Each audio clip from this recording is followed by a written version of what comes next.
Hi, and welcome to Straight Shot Radio. My name is Johnny Slick, and I'm the founder and head coach at Straight Shot Training, a remote personal training company with an emphasis on helping people of all fitness levels feel better, move better, and live better with progressive functional strength and conditioning workouts. My guest today is nutrition and fitness coach Mary Teunis. Mary started her athletic career as a competitive gymnast at the age of 5. But after a car accident ended her career in the sport in her late teens, she found CrossFit, and within a year of starting that, was competing at a high level on a CrossFit team. During this time, she became increasingly interested in the nutritional side of health and fitness and went to school to study the subject so she could help people create sustainable, healthy relationships with food and exercise. Mary's positivity and energy are on full display on her social media accounts, where she shares practical tips and tricks to help people fuel their bodies, move well in their workouts, and recover just as intentionally as they train. I'm excited to share our chat with you as she brings a ton of knowledge on both the mindset behind her nutritional coaching approach and tactical advice to help you start eating better today. But before we jump into the interview, I just wanted to let you know about the Straight Shot email club. Last week, we gave away several weeks of remote coaching and workout programming with my awesome coaches just to some lucky winners who are in the email club. Now, this group gets a weekly newsletter with all of the content that we've put out as coaches over the course of the week, and we have it all for you there in one spot in that newsletter. Plus, you get content from my coaches that you can't get anywhere else.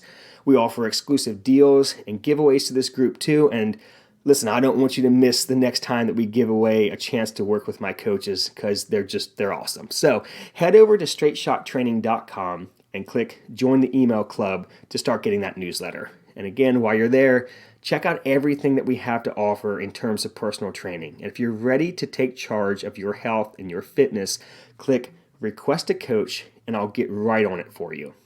All right, let's get into my interview with Mary Teunis.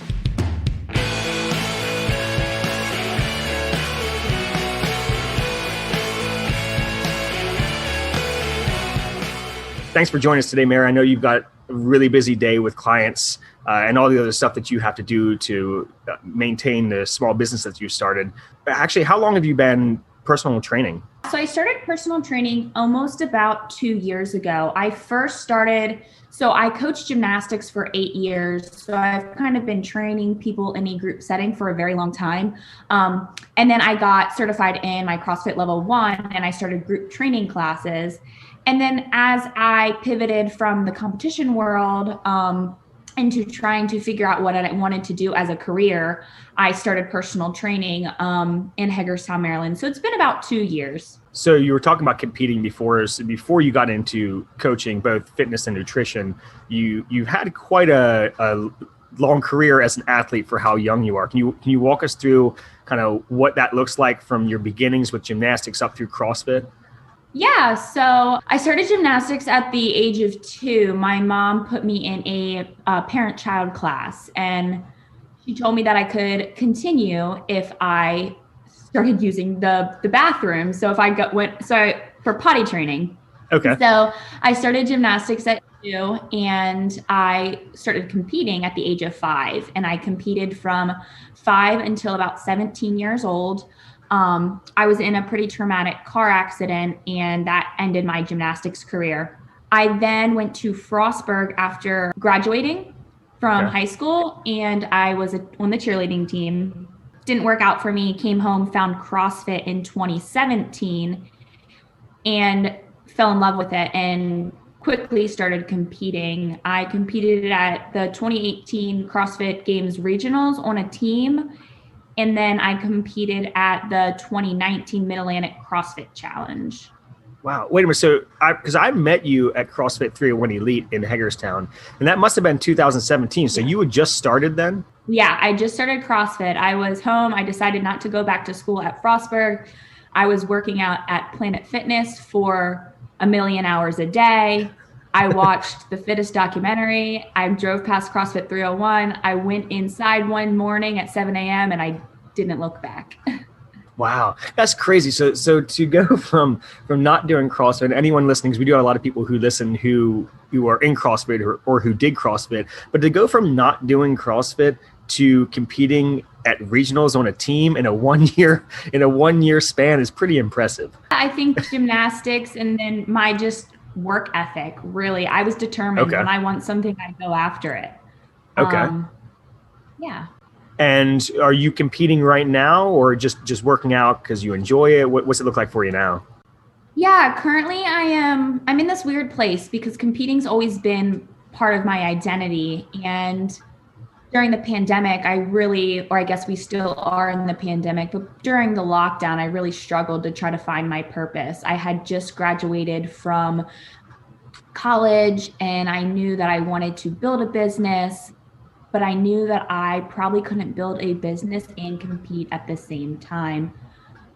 So I am kind of in this phase where I'm just working out to have fun. I'm not necessarily following a program for the first time in my life. I'm just kind of doing what I feel like doing, what feels good on my body. And I have decided to focus less on um, my training in the competition world, because you have to be pretty selfish when you're competing at a high level, and Yeah. focus on others. So right now I'm taking a break from competing. I can't say that I would love to go back one day, but I am a firm believer that if that's meant to be, it'll be. So then with you having this competition background, obviously it makes sense that you got into coaching other athletes. And you said you were a gymnastics coach for a little bit and now you're doing personal training, but what got you so into nutrition that it made you want to start your own nutrition business? Yeah, so backstory from when I was a gymnast, I was always the muscular gymnast. I'm shorter. I'm only 4'11". I think I stopped growing when I was 12 and I'm 24 now. And I never was judged for my appearance. I don't want to say gymnastics was the cause of the eating disorder that I struggled with, but it definitely played a role in it. And I remember just hating my body. I can remember from at 5 years old sitting on the stairs at gymnastics and crying to my mom that I wanted liposuction on my legs. And really at the age of 5, I started having a disordered relationship with food. So when I was 13, I was diagnosed with anorexia and I was in and out of treatment facilities all over the United States. And I had the opportunity to work with some of the best dietitians and the best therapists and the best psychiatrists in the country. And I really just fell in love with how they helped me. They gave me, the real knowledge of nutrition science.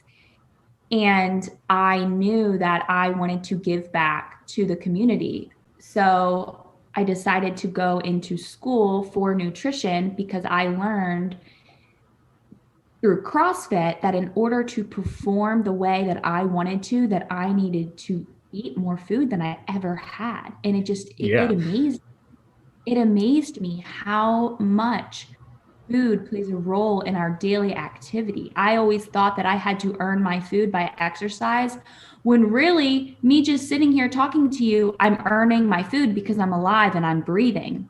Oh yeah. So my experience with struggling with an eating disorder for 10 plus years, I've learned so much and I've experienced so much. And I just want to help others to fuel their body and to really just tune out the nonsense we hear in the fitness and the diet industry. So I guess that's kind of then what your hope is then with your company is this honest approach to creating good relationships with food. Is that kind of what you're going for with it? Yeah, just a sustainable and balanced approach with food that fits with their lifestyle. Because what's right for me, Johnny, isn't going to be what's right for you, because we live two totally different lives. Yes. Um, and there's these cookie cutter diets that I could be following and my mom could be following. And it's like, dude, we're totally different people. So I want to help my clients and other people build a unique nutrition and fitness plan that fits within their lifestyle so they can thrive and complete the daily tasks and the goals and the jobs that they need to do on a daily basis.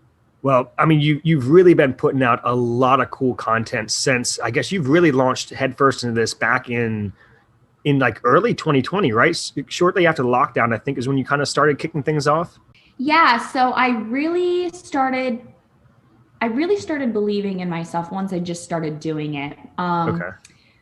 In June, that is when I graduated with my degree in nutrition, and that's when I first started taking on nutrition clients. Okay. And since then, I mean, you put out a lot of stuff on social media that tie in pieces of your story, because you do have this incredible story of going through what you did and how that kind of helps qualify you to speak to people about having a healthy relationship with food. So you've got a lot of stuff about that. How like the basic overall approach to seeing food, but you also get really specific with some of the stuff that you put on your social media, very tactical stuff. And I think you have a good blend of that relationship with food piece plus the practical actual knowledge of how to apply that. And you do a lot of myth busting when it comes to nutrition claims, which I really like. So I thought that we would go through a couple of the things. I think I've highlighted 5 things here that I've noticed on your social media that I wanted you to expound a little bit on, because I think that you do a good job of challenging these things here. So you ready to go through these? Yes, of course. Okay, cool. All right. So first one here, and I think you actually put something out there about this 2 days ago. You don't agree with the claim that you shouldn't eat carbs on days that you don't work out. So lower carbs on rest days. Why don't you agree with those claims? Yeah, so when we are not working out, our body is recovering. And in order for our body to recover, we need a proper breakdown of macronutrients, with one being the carbs. And what carbs does is carbs replenishes the body in the glycogen stores and will help you recover quicker and will prep you for the next workout. So if you're not fueling today for tomorrow's workout or the next day's workout, you're going to have no energy in the tank. And that is so true. I remember before, a long time ago, I experimented with caloric cycling programs where I would, cycle my carbs down or my calories down on my rest days. And the day after, my workouts were always crap, because even though I was eating a lot on those days, I didn't have the fuel from the day before. And my recovery wasn't great because I would have a hard workout. And then the next day, have little food coming back in because I was cycling my calories. And this is obviously, I experimented with it and it did not work out. So I totally agree with you on that one. It's so weird to think, because we always think that we have to earn our food, like I said earlier, but really you're earning your food by just being alive. I can definitely, once you really start to tune into your body, if I have a bad workout, I always go back and look at my food logs and I'm like, oh, it's because I only had X amount of carbs. So when I eat fewer carbs, I can definitely tell during my workouts because I don't feel great. And so what I'll do the next day is I'll just make sure that I hit my carb target and then check in with my body the next day. If I need to bump that up a little bit, I will. But I really can, now that I'm in touch with my body, I can really tell when I do not fuel enough with carbohydrates. Okay. I'm that way with hydration. I can tell in my workouts if the day before, if I drank enough water, because it totally affects the way I perform the next day. It all comes down to, we just got to listen to our body. It's going to tell us what it needs. Oh, absolutely. And I think a lot of times people purposely ignore that because they're in so much of this deprivation style of dieting that they're refusing to listen to their body. They're flat out saying, no, I'm going to tell you what to do, when their body's saying, I need a macronutrient or a certain amount of something. Exactly. So the next thing here that you had on social media a while back was women should not be eating less than 65 grams of fat a day. Can you explain where kind of that number comes from? Yeah, so this is going to be all based on the client's unique lifestyle, genetics, how old they are. But typically I recommend 25 to 35% of calories of healthy fats at a minimum. And this is because low fat and low carb diets lead to poor hormone health in women, which can cause a loss of periods, but it also can lead poor hormone health in men too. And if men are experiencing a dip in sex drive, or they're not experiencing a morning wood, this could be because that they don't have enough body, or they don't have enough body fat, or they're not eating enough fat, because plays a crucial role in regulating the body's hormones and other bodily functions. Okay. I've actually had a couple of questions about that recently, about exercise and hormone health. But I mean, it is equally important, if not more important, to look at hormone health from the food side too. Oh, yes, 100%. If And you're it's, underfueling, you're over exercising, that's a disaster for the body. oh yeah. And fat is one of those things that it's almost like I wish we could call fats a different thing, because when people see fat, they think of body fat. But when you look at fats, lipids, they are the precursor to the hormones that your body has to manufacture to have your body functioning correctly. And when you deprive your body of those lipids, you just can't make what you need to make when it comes to your hormones in your body. Exactly. I think it comes down to, back in the, I guess it wasn't too long ago, the low fat diet, the diet industry just brainwashed us to think that fat was bad. Yeah. And it's wild that that's one of those things that still keeps on sticking around. And now also, but at the same time, the low carb thing keeps coming back. I know. It's just, I think that there is just not enough real nutrition science out there. And that's what I hope to bring to the fitness community, because there's so many just crazy claims out there and they are not backed by nutrition or fitness professionals. It's all marketing. They just want your money. Oh yeah, yes. That's why I always tell my clients whenever they see one of these claims, I always say, go to that person's page and see what they're selling, because they're probably trying to sell you on something. It's probably a supplement or something. Right. Message them, email them and be like, hey, what's your credentials? If they don't have a degree or a bunch of experience, then they're out of their scope of practice. Yes. Speaking of carbs here, I've seen more than a few occasions you like to eat ice cream and you like ice cream with cookies. So also you like ice cream and cookies and you're eating it at night. So of all of those things, how are you going to defend yourself to the people who say don't eat after 8 p.m. or don't eat carbs at night? Yeah. In the grand scheme of things, our body can't really tell time. And it's not the meal timing that makes you gain weight. It's eating more calories than you burn that makes you gain weight. But if you typically are craving more carbs at night, that probably means you didn't have enough throughout the day. I know when I crave more sweets at night, I look back and it's like, oh, that's because I only had this many carbs at lunch. So typically, again, the body's going to tell you what it needs. If it's craving carbohydrates, maybe tomorrow fuel with more carbs during the day.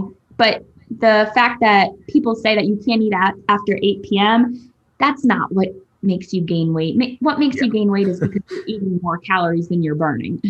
Yes. And I think the other thing with eating at night, and this is what when I talk to my clients about it, typically people are not making great choices at night. And I think that you posted something where you were portioning out your ice cream and your cookies, and you actually ate a portion of each. Whereas a lot of people will just grab the entire carton of ice cream and just destroy it while they're watching something, because it's easier to do those kinds of things at night than it is during the day. Yeah, because they're not being mindful, and they are finally, we all are so busy. And finally, when our bodies start to settle down, what do? We go and grab comfort stuff. And what's comforting? A big bowl of ice cream. Yes. And then we end up eating more than we probably should. So it's all about portion control and how much of it you are eating. Okay, so it's not about the time or even so much the actual food. It's how much of it are you eating, and is this a sign from your body that maybe you need these things earlier in the day? Correct. Now you have a workout plan. Obviously, you have a plan that you stick with. You have goals, you have things that you're doing when you go into the gym, but also you're pretty upfront about the times when you go into the gym and you'll do a lift and things aren't feeling right, and you just skip your workout for the day or go for a walk or work on mobility. So how does your approach to your training and the training that you do with people, how does that differ from the idea that I'm in the gym and I have to burn a certain amount of calories or I have to get a certain amount of repetitions in a workout? How is your idea of that different? So I will be completely vulnerable. I still struggle with this to this day. But what I've learned is to work smarter and not harder. Today was one of those days where I woke up and I was a little tired. I felt my body. I did 50 muscle ups in a workout yesterday. Oh my I could gosh. feel it. I could feel my body. I went into the gym and I didn't go in with a plan. I am always this person with a type A, like I'm a type A person. I always follow the book to a T. Was going to just hop in the class, but the class was, very, very high heart rate. And I knew I wasn't going to feel great for the rest of the day. So I really have been working. And again, I am not perfect. I still sometimes don't listen to my body. I'm human. I'm not perfect. I'm still learning, but I really just tune into my body. I roll out a little bit. I stretch and I feel what feels good on my body and what doesn't feel good on my body. And then I see how much energy I have. And it's all about tuning into your body and Okay. what I've learned. And it's really I really just have to fight those thoughts and you just have to kind of do it. And then you'll realize like on Monday, like Sunday, I completely rest. I did some gentle yoga and I had a lot of anxiety because I was like, you've got to work out. You've got to work out. That little voice inside my head. Monday, I crushed my workout and I felt so good. So it's really it's trial and error and it's trust. You've got to trust the process. And you have to realize that you're not going to burn the same amount of calories every day, just like you probably won't eat the same amount of calories every day because Yes. we're not robots. Yes. We're not robots. And if you listen to your body and you push when you're feeling 100%, and you lay off when you're not, you're going to see the benefits. Yeah. And I think when it comes to, like you said before, about it's so much more than just your training time in the gym dictating what you eat during a day. It's your recovery, the entire, other time, the other, 15 hours awake outside of the 1 hour that you're working out. That if you're really feeling, beat up from those workouts, you may need to be eating some more food on that rest day, but you may need to actually burn less calories that day and not put your body under that stress, so that you can spend that day to recover, both from a lighter workout standpoint and eating the same amount of food that you should be eating, rather than trying to do a lighter workout and eat less food. You still might feel terrible after that. Exactly. And say you go in for a workout that's 1 hour long. Typically, someone's not actually completing work for 1 whole hour. Yeah. And then you are completely beat up and you have to sit down the rest of the day. Well, then you're not burning as many calories throughout the day doing daily activity because you don't have energy to do it. Instead, if you go in, you move your body, whatever it feels like doing, and you leave energized, then you have energy to go do the dishes, to clean up, to do those daily activities. I think people forget that you burn more calories typically outside doing daily tasks if you're not sitting down, not doing anything, than you do in a 60-minute CrossFit class or something like that. Outside of just your basal metabolic rate, what you burn just doing nothing, outside of that, the majority of your calories outside of that are going to be burned through non-activity or non-exercise activity thermogenesis. And then there's only like maybe 5 to 10% of your daily calories are going to be burned through the exercise that day. Yeah, correct. And that's why, and when I have clients that say, oh, I go to the gym 7 days a week, but then they work desk jobs and they're like, why am I not losing weight? It's because that gym class, it only plays a small percentage out of how many calories you burn in a day. So you need to be doing within moderation, obviously. You need to be shooting for at least 7K steps a day. You need to be cleaning and taking the trash out and just doing those little tasks because those burn calories too. Absolutely. Yes, that's why I think it's important that people aren't just associating that gym time with this is the only activity I get today, so I have to come in and do it. Whereas, like you said, if you go in there and you take it a little bit lighter, then just be more active and be intentional about moving more throughout the day. And again, exercise is supposed to embrace our body. Like we are so gifted to be able to even move our bodies. I know that you follow some like adaptive athletes as well.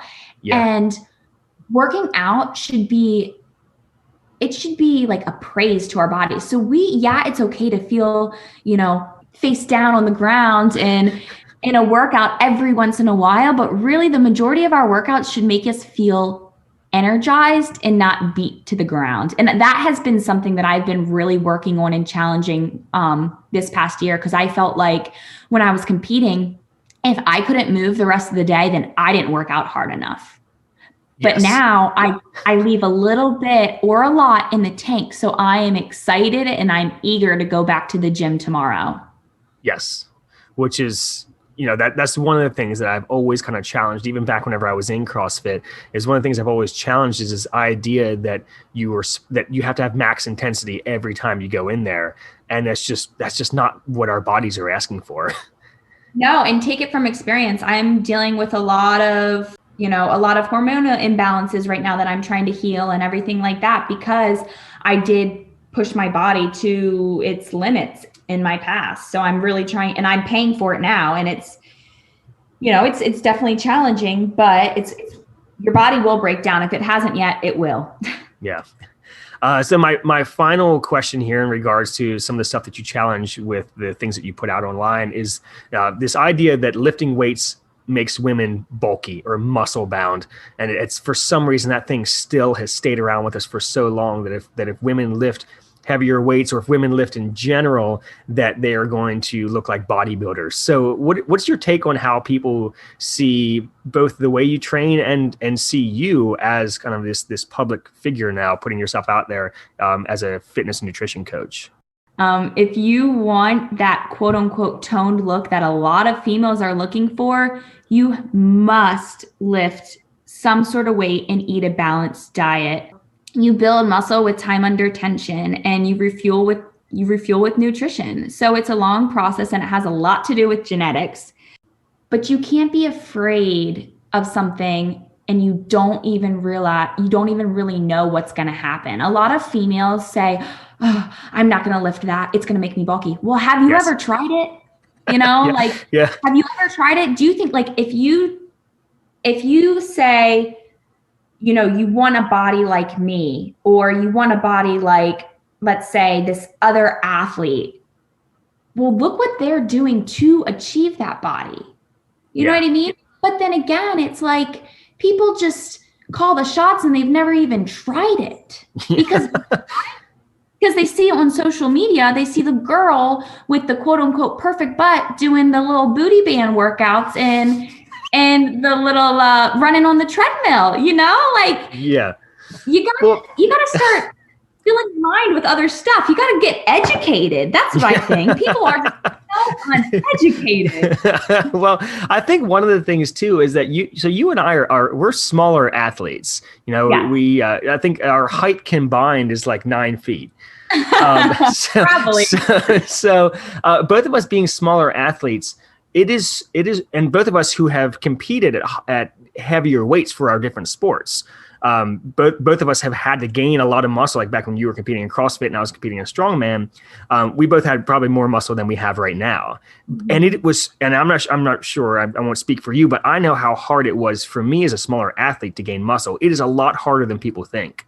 It is so hard. And people like, right now and I think you are too. You're in a bulking phase right now. Are you or no? Yeah. Yeah. So I'm getting ready to be in a caloric surplus to gain muscle. And I already think I eat so much food. I'm like, the amount of food that you have to eat. And that doesn't mean if you want to gain muscle, you have to work out more, because when you work out, you break down your muscles. You must rest more. You know what I mean? It's kind of like the total opposite of what diet culture tells us to do. You need to train with intention, and you need to fuel with intention. And the other thing is with the way people pass these judgments on how somebody looks or how somebody trains. It's like you said before, everybody's different, and your training program is for you is what you need, and then someone else's training program is exactly what they need. Your diet is going to be different than their diet. So when it comes to, women lifting weights, you have to figure out what works best for you. Yes, and exactly. And I am like really all for whatever makes you feel good. If you like the Peloton classes, then do the Peloton classes, but or you like the marathon running, do the marathon running, but that's probably not going to get you that toned look that you're looking for if you do not incorporate at least a little bit of resistance training into your program. Okay. Because it's a lot harder to get bulky than people think. Yeah, it is. It's a lot. You know how long I've been trying to get bulky? A really long time. A really long time. I mean, it's crazy. Like, but our bodies are always changing. And a lot of things is like, it's genetic based. Some people pack on muscle way quicker. Some people will have the six-pack ripped abs and some people won't. It's genetics. And we've just got to kind of learn to love our bodies for what they are and stop always trying to change them and maybe just trying to like nourish them a little bit. Yeah. Listen to your body and feed it what it needs. Yes. So now some more practical things too that you do a good job of getting out there. I have a couple of questions here in regards to meals and meal prep, because this is the kind of specific stuff that people give me a lot of questions about, but you're even much more qualified than I am to talk about these. So let's talk first about you eat protein bars and you drink protein shakes. Although most of what you put out there is about eating, whole unprocessed foods. So when you do need to eat something that is quick and convenient, like a bar or a shake, what are you looking for in one of those, and how does that fit into a healthy diet?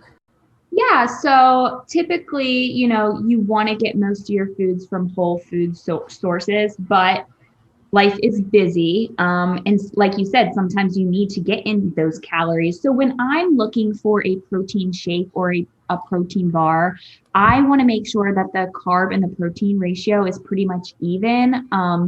You don't want a protein bar that has more carbs than protein. I know that there are some bars out there. I think Cliff is one of them. I could be wrong, just the regular Cliff bars, but there are like 50 grams of carbohydrates and not a lot of protein. You want a more balanced ratio between carbs and protein. That's what I look at. Also ingredients. I know in some protein bars and some protein shakes, you cannot read all the ingredients. And I'm really trying to get better at this. But if you don't know what something is and it has some crazy name, then you probably shouldn't put it in your body. But like I said, I'm not the greatest about that. It's all about balance. Yeah. But I would say equal carb and protein ratio, or about equal. Okay. And then obviously with most of your food, you're doing whole foods. So you're doing a lot of meal prepping.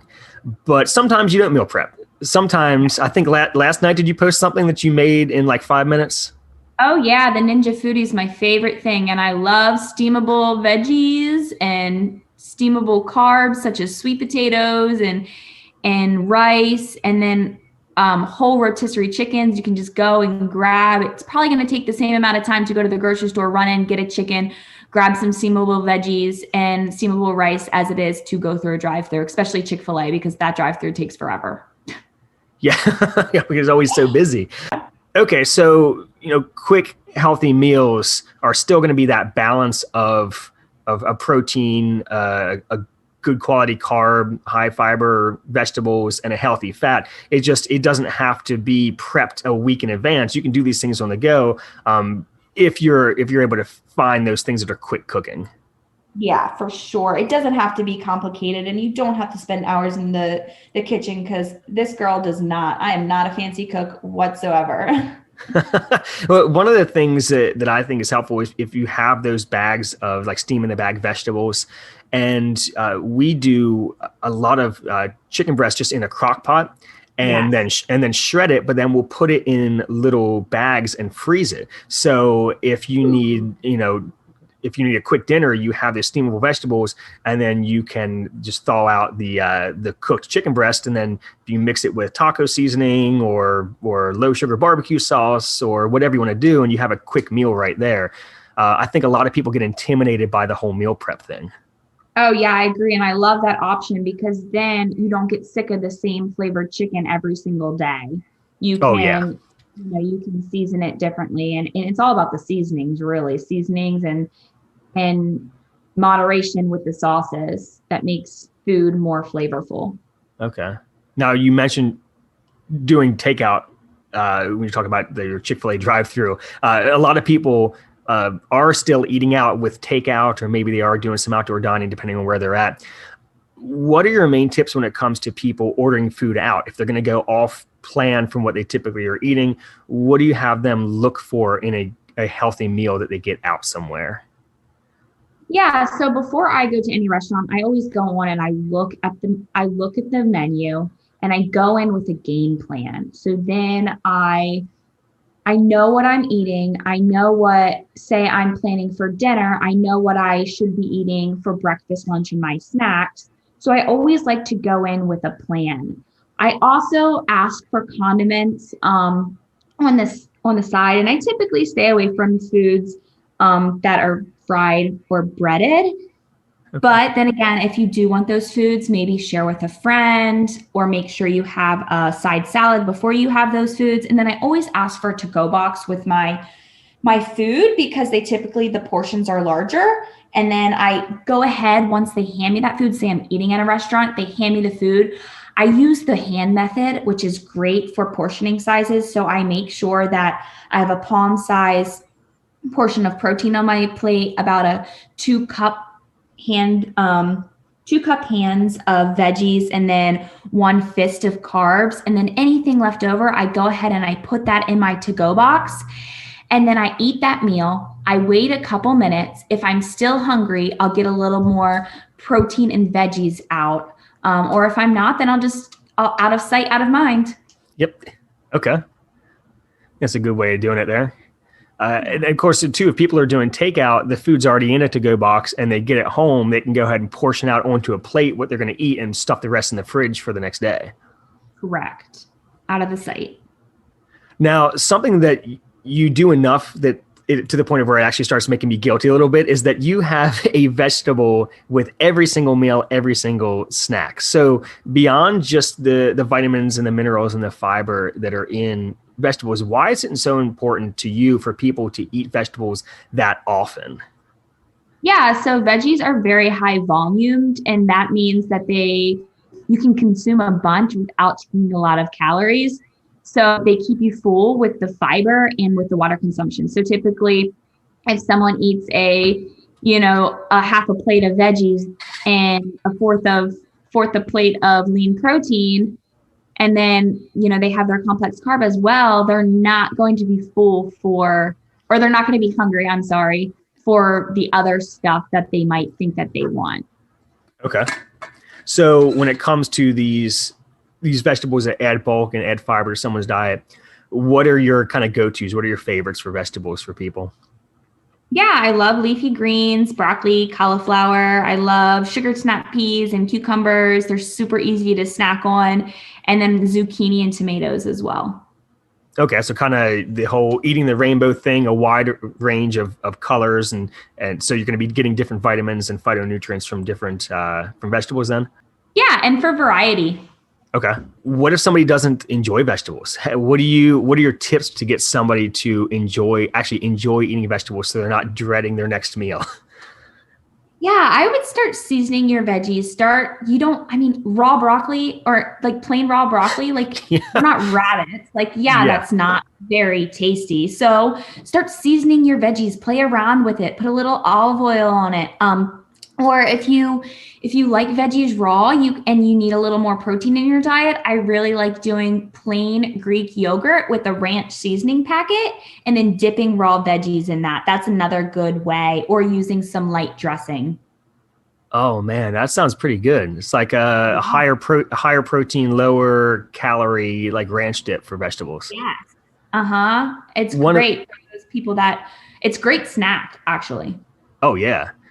And one of the things that we like doing with roasting vegetables is roasting broccoli with a little bit of olive oil on it. And then right as soon as you take it out, while it's still really hot, putting just a little bit of like the sprinkled Parmesan cheese and so it's Parmesan cheese, garlic salt, and cashews. So you've got a lot of healthy fats along with your vegetables there. I can eat like too much of that when it comes to broccoli. But that's the big thing. Try that. I cannot wait. I'm going to try that.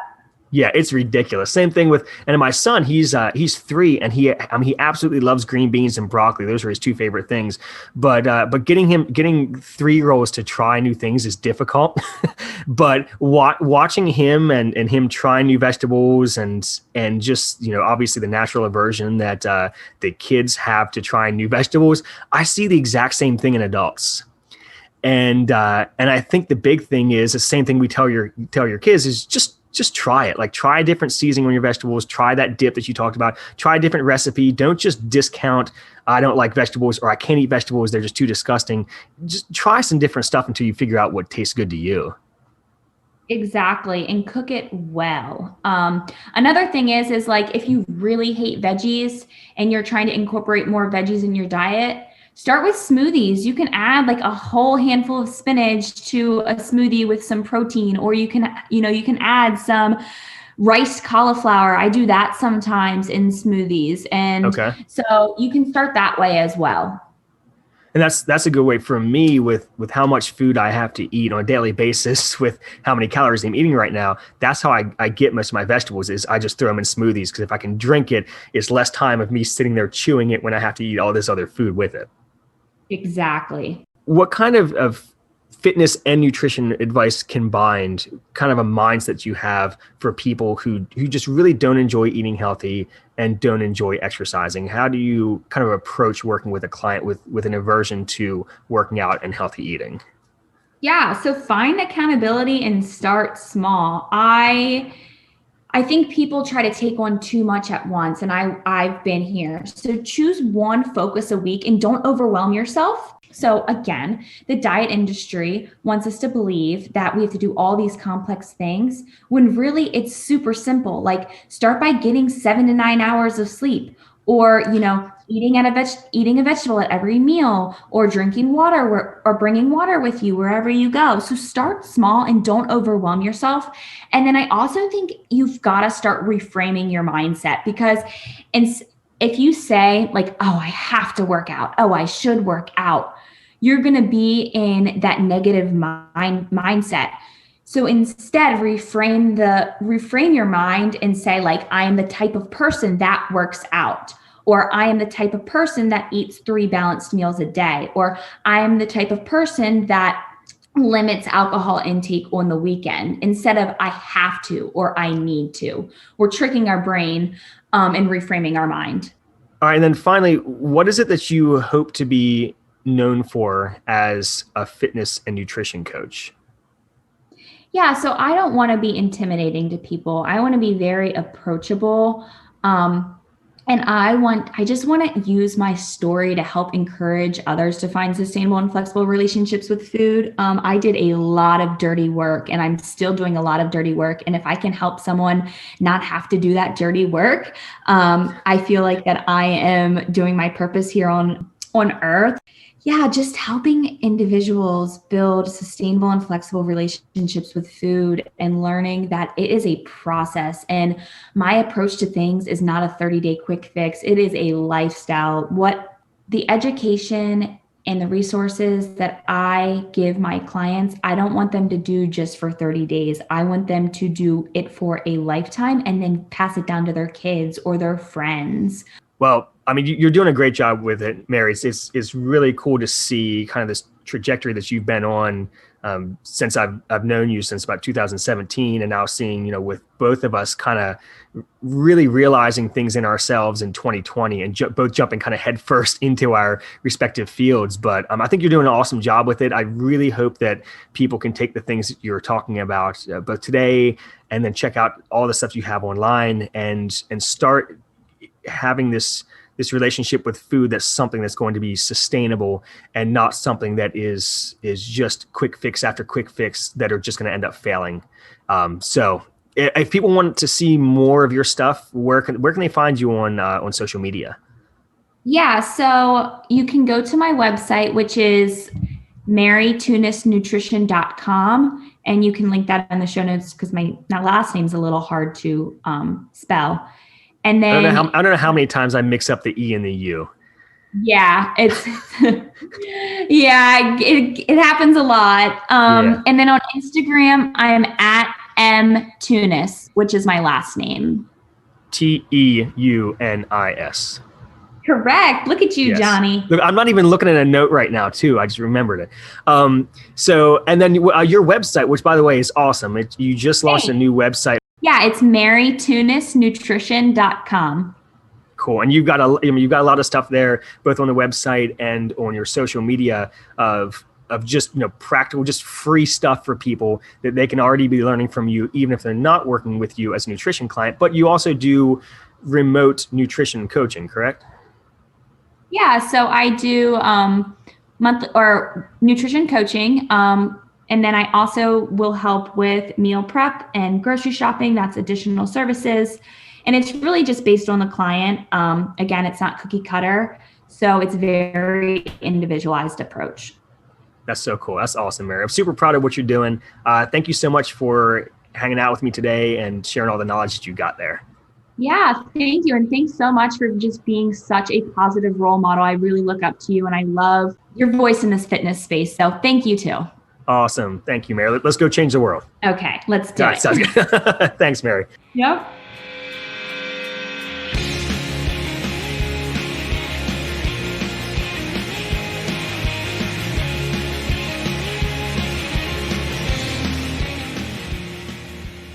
Thank you so much for listening to Straight Shot Radio today. I really appreciate it. If you aren't subscribed to the show yet, go ahead and hit that subscribe button to get notifications of our next episode. If you could leave me a rating while you're here, that would be awesome, and please share this episode with a friend. If you're interested in what we do here at Straight Shot, please head to straightshottraining.com. And while you're there, make sure you join that email club so you can get in on the next giveaway that we have, plus get exclusive content, deals, and news from me and the other coaches at Straight Shot. Thank you so much and have a great week, everybody.